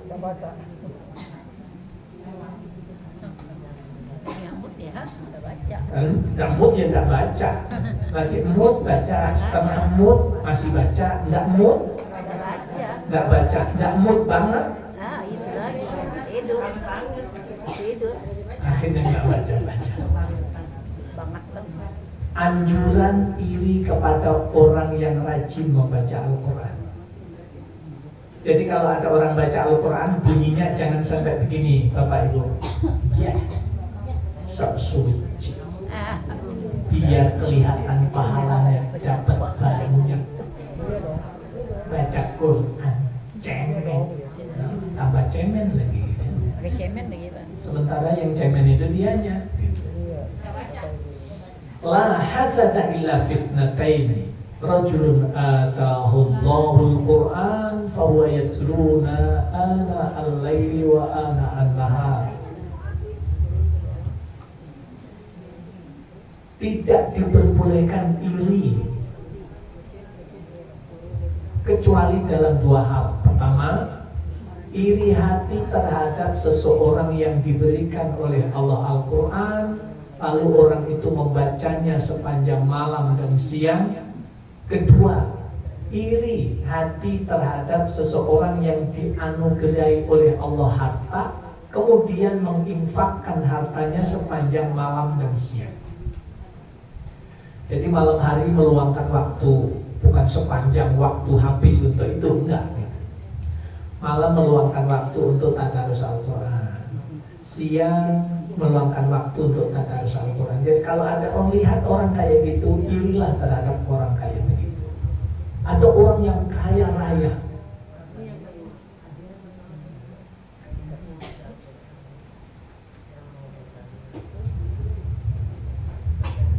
pagi-pagi ada yang nemuin tadi pagi, Ustaz, doakan saya Ustaz ya, uang saya bisa cair bulan ini. Nanti kalau cair 5% saya akan keluarkan untuk kegiatan Ustaz. Ya kita doakan saja, keluar atau enggaknya itu soal takdir. Terus saya tanya, memang Bapak mau mengeluarkan 5%, uangnya berapa yang akan keluar? Insya Allah Ustaz, ya kurang lebih ada 800 miliar. Amin. Seharusnya lupa yang 5% gitu loh. Kita minta suruh doain, kemudian udah doain aja lah, mudah-mudahan ya Allah, mudah-mudahan itu cair. Berapa? 5% itu berapa itu Bu? Saya nggak pernah ngitung gitu. Banyak. 400 miliar, ini wujud. Nah, 40 banyak juga. Amin, amin. Masya Allah. Sementara saya cuma cerita aja, Pak Haji, karena nanya Pak Haji, kegiatan saya itu selama ini keliling di pelosok negeri. Salah satunya ada yang minta dibuatkan masjid sama ruang belajar untuk anak-anak mereka yang ada di sana. Jadi ada wakaf tanah 7 hektar, kemudian kakaknya kepala suku itu nambah 3 hektar, berarti 10 hektar. Terus nanti kalau kurang tanahnya berapa, suruh ngukur aja sendiri butuhnya berapa. Mikir ya Allah.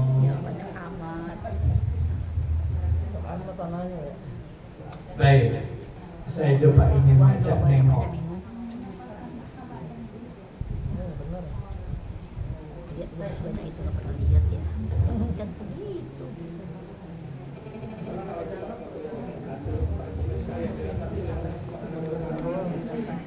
Kok enggak? Kau lihat sih ya? Lihatin tuh. Nggak ada tuh.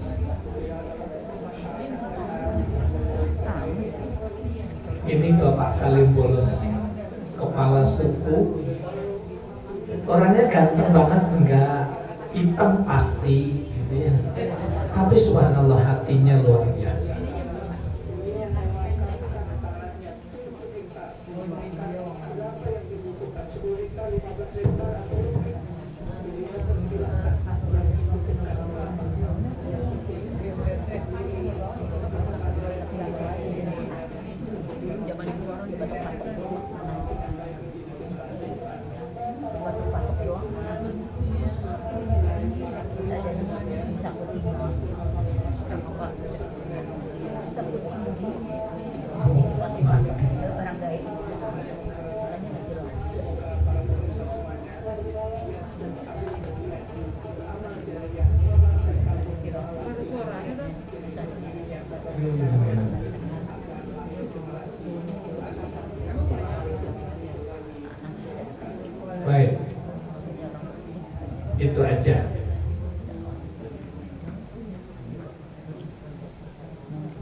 Masih tanah doang Pak, belum diapa-apain tuh. Belum diapa-apain. Tanahnya posisinya ada di belakangnya tadi. Nah, saya kasih tahu. Tanah itu adalah daerah itu, pulau itu adalah daerah kelahirannya Laiskoda. Kenal nggak Bu? Enggak, Ustaz.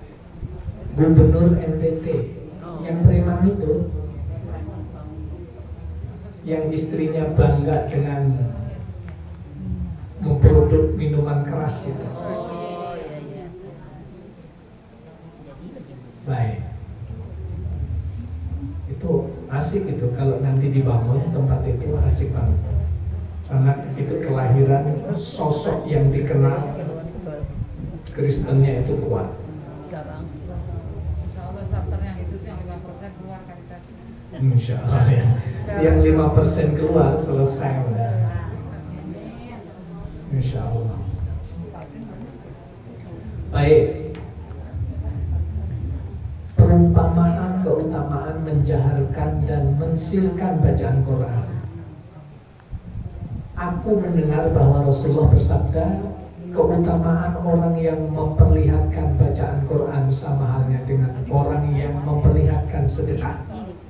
Dan orang yang menyembunyikan bacaan Quran sama seperti orang yang menyembunyikan sedekah. Jadi ada orang yang sedekah secara jahar. Jadi kalau ada orang yang tadarus bunyinya kencang gitu jahar. Tabarakalladzi biyadihil mulku wa huwa ala kulli syai'in qadir. Alladzi khalaqal mauta wal hayata liyabluwakum ayyukum ahsanu 'amala wa huwal 'azizul ghafur. Jadi kalau ada yang di masjid musola tadarus ada suara kencang, kita tidak usah baper. Ya, baca kencang-kencang. Ya disanjung orang kali. Tidak usah baper, usil. Hati kita jangan sampai dibiarkan model begitu. Nanti giliran baca. Ya, baca Quran nggak jelas. Sementara dia sendiri tidak pernah baca. Jadi kalau digambarkan orang yang baca Al-Quran itu dijaharkan, dikencangkan, itu sama dengan orang sedekah. Artinya apa? Kalau ada orang lain yang mengikuti tadarus Al-Quran seperti dia, maka pahala orang yang membaca tadi akan bertambah. Sejumlah orang yang mencontohnya. Gitu. Baik, lanjut. Perumpamaan orang yang mukmin dan munafik ketika membaca Al-Quran. Masalul mu'minina alladzi yaqra'ul Qur'an kamathali udru jahriha tayyibun wa ta'muha tayyibun. Perumpamaan orang yang membaca Al-Quran adalah seperti buah limau. Jadi orang yang beriman itu kalau membaca Al-Quran seperti buah limau, manis, buah jeruk. Baunya harum, rasanya enak atau manis. Sementara orang-orang mukmin yang tidak membaca Al-Quran adalah seperti buah kurma, tidak berbau tetapi rasanya manis. Adapun perumpamaan orang munafik membaca Al-Quran adalah seperti buah royhanah, baunya harum tetapi rasanya pahit. Dia baca Quran tapi tidak dapat pahala, gitu maksudnya. Dan perumpamaan orang munafik yang tidak membaca Al-Quran adalah seperti hanzalah, tidak berbau dan rasanya pahit. Buah apa itu ya?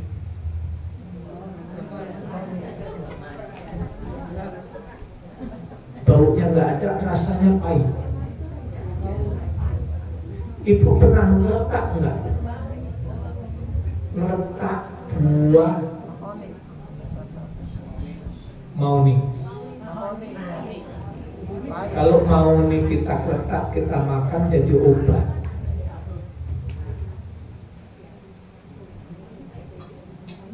Buah beringin pernah nggak iseng ngeletak gitu?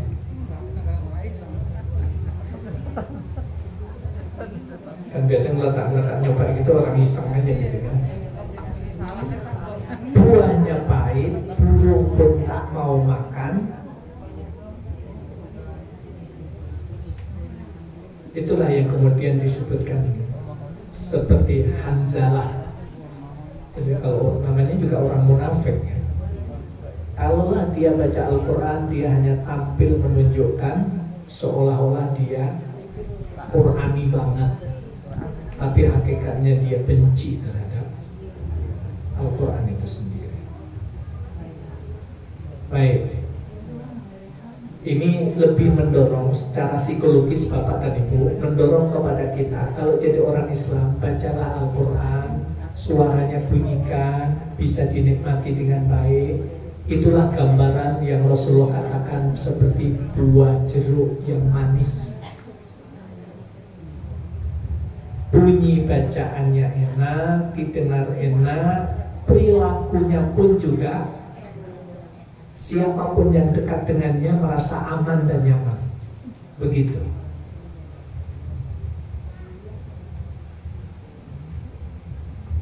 Tanpa Al-Quran, diri manusia seperti rumah yang rusak dan kosong. Innalladzi laisa fi jawfihi syai'un minal Qur'an kal baitil khar. Sungguhnya orang yang di dalam dirinya tidak pernah membaca Al-Quran bagaikan rumah yang rusak dan tiada penghuni. Ya, sudah rumah rusak, tidak ada penghuninya, tambah rusak, cepat rusak. Sementara rumah itu kalau sudah rumah tua, rumah lama, tapi masih ditempati, itu masih suasana nyamannya itu masih ada. Tapi kalau sudah rumah rusak, lama dia ditempatin, kemudian kita mau nempatin, mikir kitanya, takut ya, yang pasti takut, yang pasti banyak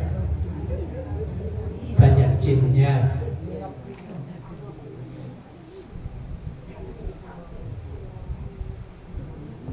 Kasihan juga ya orang yang di dalam dirinya tidak ada Al-Quran, tidak ada interaksi dengan Al-Quran, digambarkan seperti rumah rusak. Tapi nanti sampai rumah jangan sampai ini Bu ya, bapaknya selama ini tidak mau baca Quran, rumah rusak loh. Jangan. Ini kita ngaji bukan untuk menghakimi, ngeledekin orang. Enggak Pak, maksud saya itu biar sadar dia itu sesadar-sadarnya. Iya, kita ngaji itu kalau kita itu tahu ada orang itu salah berdasarkan kajian yang kita dapat, yang kita lakukan adalah dekatilah dengan cara yang baik, bicaralah dengan bicara yang baik. Begitu. Bisa ngomong suruh baca aja nih. Suruh baca aja. Pak, ini ada artis nih, baca itu. Gitu amat juga. Tempelin di pintu. Apalagi ditempel di jidatnya, fotokopi gitu, jangan. Hafalan Al-Quran menjadi tolok ukur orang itu menjadi seorang pemimpin. Halo? Bu, satu saat Umar ibn Khattab menunjuk seorang gubernur, yang ditunjuk itu ternyata itu adalah budak. maka orang-orang yang merasa punya kelas di kalangan suku-suku kabilah-kabilah saat itu tersinggung. Kenapa dia yang dituntut jadi pemimpin oleh Umar, jadi gubernur, sementara yang lain itu masih banyak yang lain. Anda sebutkan dia hafal Al-Quran, kamu nggak hafal Quran. Kalau mereka hafal Quran itu berarti mereka amanah terhadap kitab suci. Dia yang layak menjadi pemimpin, apalagi diamanai jabatan.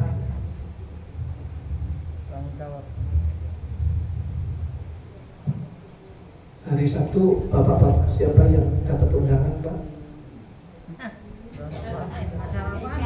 Undangan di komplek aja lah. Upacara Agustus di IKN. Dia siapkan yang paling tidak untuk bapak-bapak itu Fortuner minimal. Kalau Alphard untuk menteri, untuk undangan pejabat, nyewanya 50 juta satu mobil. Baik, udah, nggak usah mikir, nggak usah mikirin pemimpin yang itu tuh, udah. Kita lanjut.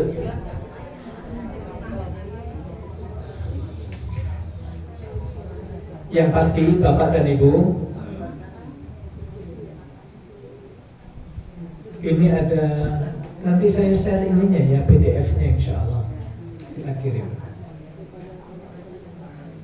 Poinnya begini, Bapak dan Ibu, ketika seseorang itu memahami tentang keutamaan, tentang nilai tadarus Al-Quran, tilawah Al-Quran, insya Allah dia tidak akan pernah meninggalkan tadarus Al-Quran. Jadi kalau kita masih malas-malas gitu, kadang-kadang malas, Bapak Ibu sekali waktu usahakan kita paksa diri kita, apapun kondisinya, mau tanggal muda, mau tanggal tua, anak tanggal muda itu kirim ke kita atau enggak, nengok kita atau enggak, tetaplah tadarus Al-Quran. Halo, kalau kita udah tua begini kan, kalau cucu 1 bulan enggak datang gitu, kita kemudian baper kan, ya Allah sudah tua kayak begini ya, ditinggalin sama anak, cucu pun enggak bisa nengok. Ya saya enggak berharap si kirimannya itu, enggak berharap banget, berarti ada kan. Tapi ini nengok aja sudah 3 bulan kok ya enggak gitu ya.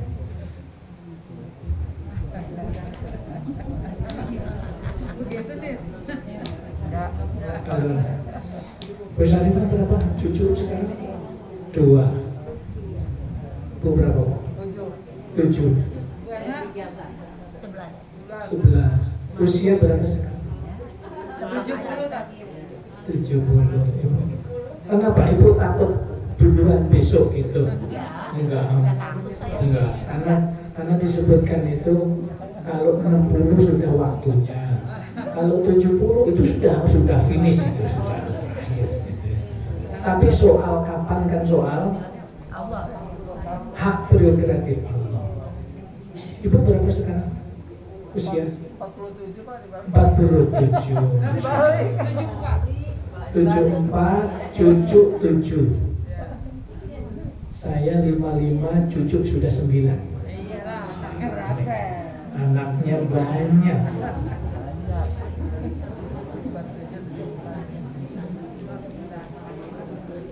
Baik. Alhamdulillah Bapak dan Ibu, yang jelas ini nanti saya kirimkan semuanya. Ini sudah coba saya untuk meringkas ya.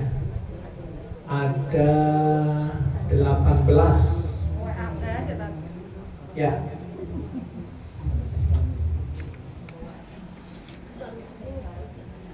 Insya Allah nanti lanjutannya yang 11, 13 sampai 18 bisa dibaca sendiri. di rumah masing-masing.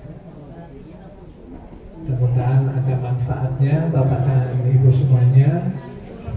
Kurang lebihnya semoga Allah mengampunkan kita semuanya.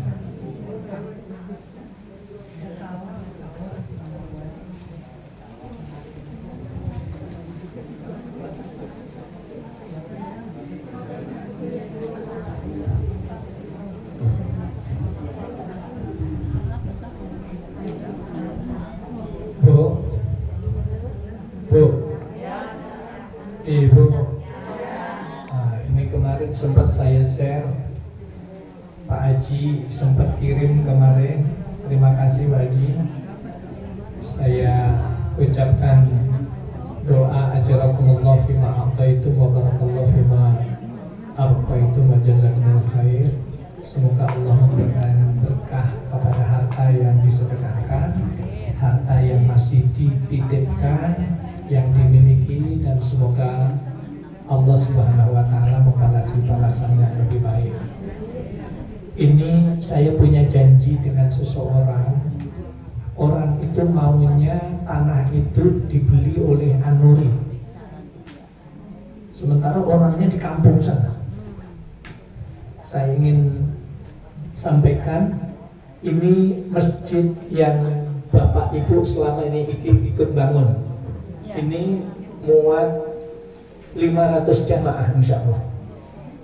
Masjidnya ini ukurannya 300 meter, kita bangun habis 3 lantai. Kemudian ini akan dijadikan lahan parkir. Ini sudah terbebaskan sama ini. Kemudian ini ada tanah 1.200 meter. Per meter harganya 500.000 rupiah. Setengah meter 250.000 rupiah. Insya Allah ini akan kita bangun pusat pelatihan dan pembinaan guru-guru Al-Quran, termasuk anak-anak mu'alaf nanti akan kita tampung di situ, kita didik di situ. Gambarnya sudah jadi, gambar pesantrennya udah 3 lantai, bagus banget, gambarnya udah bagus banget. Saya tidak akan nunggu yang tadi 5%, Bu, yang 40 miliar kurang lebih. Saya tidak akan nunggu itu, tetapi kalaulah Allah takdirkan itu ada 5 titik yang akan kita bangun. 1 di Mentawai, yang 1 di Uwe-Uwe, yang 1 di Sulamo, yang 1 di Kota Kupang, kemudian yang 1 lagi di Maluku. Kalaulah yang 5% tadi keluar. Untuk yang ini saya mengajak Bapak dan Ibu untuk wakaf 1 meternya 500.000, setengah meter 250.000, dan alhamdulillah sudah kita DP 150 juta. Insya Allah. Jadi mati, berarti sudah suruh selesai. Belum tuh, ini nyala tadi tuh. Oh ini colok. Baik. Tuh keluar. Begitu ya, itu aja sekilas infonya. Ini insya Allah tinggal, saya janji 4 bulan ke depan selesai. Mudah-mudahan Allah takdirkan bisa lunas 4 bulan ke depan. Yang Bapak Ibu ambil bagian monggo, tapi jangan sampai tidak ada yang berperan walaupun doanya. Doakan ini bisa selesai, dan ini akan menjadi tempat pusat pelatihan dan pembinaan guru-guru Al-Quran.